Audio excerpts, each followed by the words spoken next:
Well, hello there, fishing friends, and if you're new here, welcome. So today is the day. Today, the Japan DLC Part 2 update came out.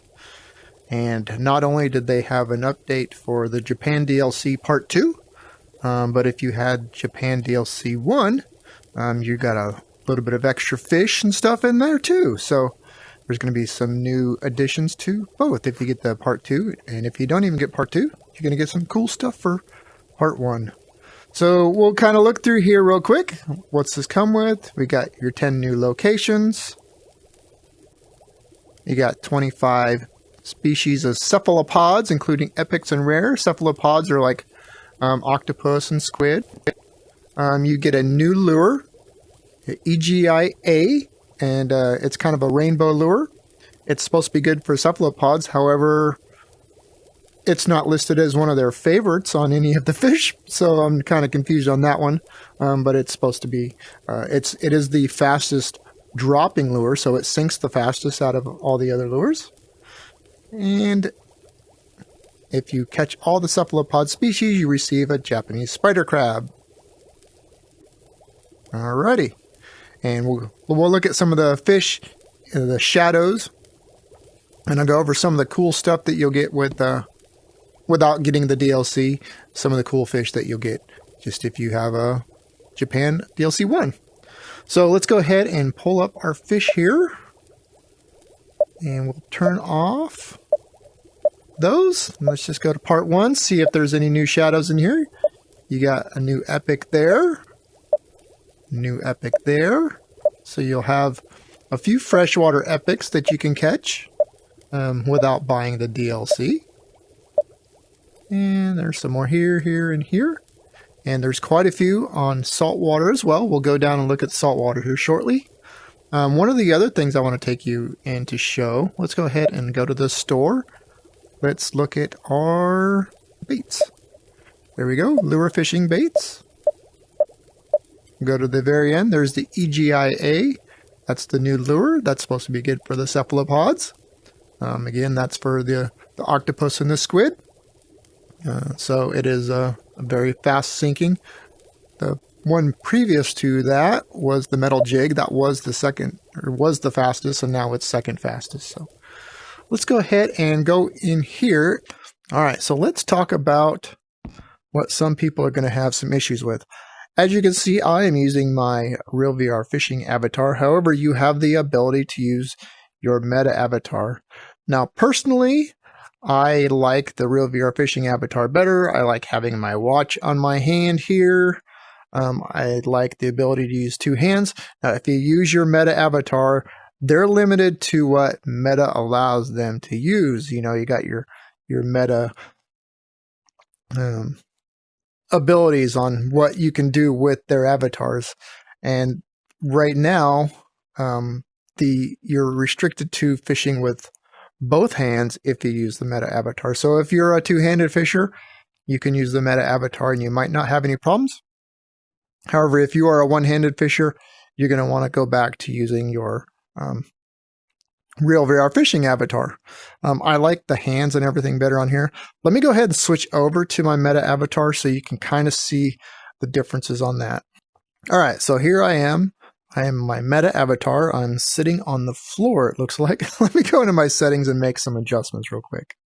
Okay, so I made a little bit of an adjustment there. I went into my settings. I'm actually sitting in a chair, so I went into the settings and set it up to where I'm sitting. But as you can see, there's my meta avatar. One of the weird things is your arms can get really long and stretched if you go way out like that.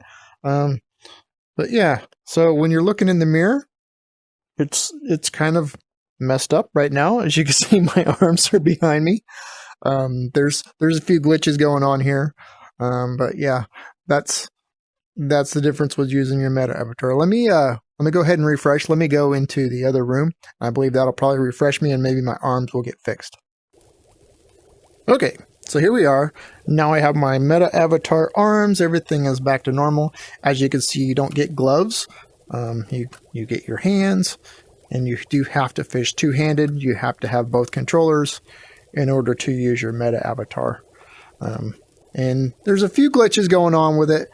You know, I did the beta and it seemed like most of the issues in the beta, not all of them, but a lot of them, most of the issues revolved around this meta avatar, using the meta avatar. So I personally like the Real VR Fishing avatar better. Let me know in the comments your preference. I don't think very many people will be using the meta avatar just because there's so many issues with it currently, because they are limited to what the meta developers or whatever allow to be done with their avatars right now. So they're kind of limited with that. But yeah, let me know in the comments if you're going to plan on trying to use your meta avatar, do some two-handed fishing, or if you're going to switch right back to the Real VR Fishing avatar like myself. So I'm going to go ahead and go switch back, and then we'll jump back in here. All right, and to switch back to your your classic avatar, your Real VR Fishing, you just use that guy there.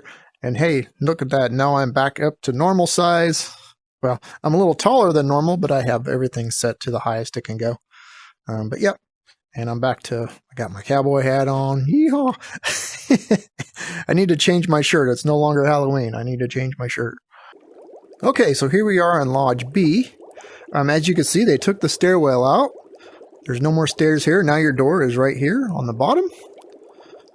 So there's that. And we come over here and we'll bring up the fish over here. And we're going to just look at part 1 for now. We're going to see what new fish we have on part 1. And as you can see, there's going to be a bunch of squid and octopus. There are a lot of squid and octopus on Japan Part 2. Should have been called the Cephalopod update because there's a lot of them. This fish here is actually really big. It's pretty cool. I caught it in beta. But yeah, so you're going to get some squid and octopus in Japan Part 1. So even if you don't have Part 2, you could still get a lot of cool fish, including... what I was excited for was the lionfish. That's a really cool one to catch. So if you jumped in and you go right to part 2 and you're like, wait a minute, there was a lionfish. Where did that lionfish go? It's actually found in part 1. It's going to be one of the epics that are found on one of the maps in part 1. So if you're like me, when I got on the beta, I didn't even play part 1. I played part 2 and I got in there and I was like, oh, where's the lionfish? I know there was a lionfish. And then I went back to part 1 and oh, there it was. It's right there. So if you're like me and you're trying to find it, that's where you're going to find it, is on Japan Part 1. Alrighty. So to buy this, all you'll do is you'll go to your world map. You'll bring up the Japan here. You're going to have the Japan Part 1 and Japan Part 2 will say buy DLC. You'll click on that. It'll come up to where you can buy the DLC. I believe it was $9. To be honest, I didn't really pay that much of attention. But yeah, I think it was about $9 to buy it. So it was a little bit more than part 1. But yeah, that's it so far. We have 10 locations to start with. I don't know if they'll add any more later, but they might. I don't know. Because they had US West, they added some. So you got 10 in part 1 and 10 in part 2. So I don't know if later on maybe they'll add a few more, or if they're just going to go to another DLC, like another Australia or something cool like that. But yeah, so if you get both of them, you'll have 20 locations in total. You do have to go through 1 through 20 for your fishing license in order to catch all the epics on part 2. So again, you'll have to start over from number 1, work your way through 10, but you got to get your fishing license all the way up to 20 in order to catch the epics for part 2. So I will be doing, of course, the epics and rare videos. I'm going to start off with Japan Part 1, so I'll be doing the Japan Part 1 epics and rares, the new ones that they've added. I'll get those knocked out. And then we'll come back here to part 2, and I'll start working on those. My spreadsheet, I did start a Japan Part 2 spreadsheet. I'm currently working on that. I started it during beta so that I could get a little bit of a head start on it. I've almost got all the saltwater done. There's just a few more that I got to get added, and then I'll release that for you guys, so you can have that spreadsheet to help you catch all the different fish, the rares and the epics, and If there's any regular ones that you want to catch a ton of, you'll be able to go out and see the different color codes on that. So yeah, I'll be releasing that hopefully pretty soon, within the next week or two. I don't think it's going to take me much longer to finish it. Like I said, I did get a head start during beta, so that helped out a lot. So I think that's all I'm going to cover for today. Hopefully you enjoyed this video, and if you did, please give me a thumbs up. And if you haven't done so already, don't forget to subscribe. Thanks for watching. Have a great day. Bye-bye.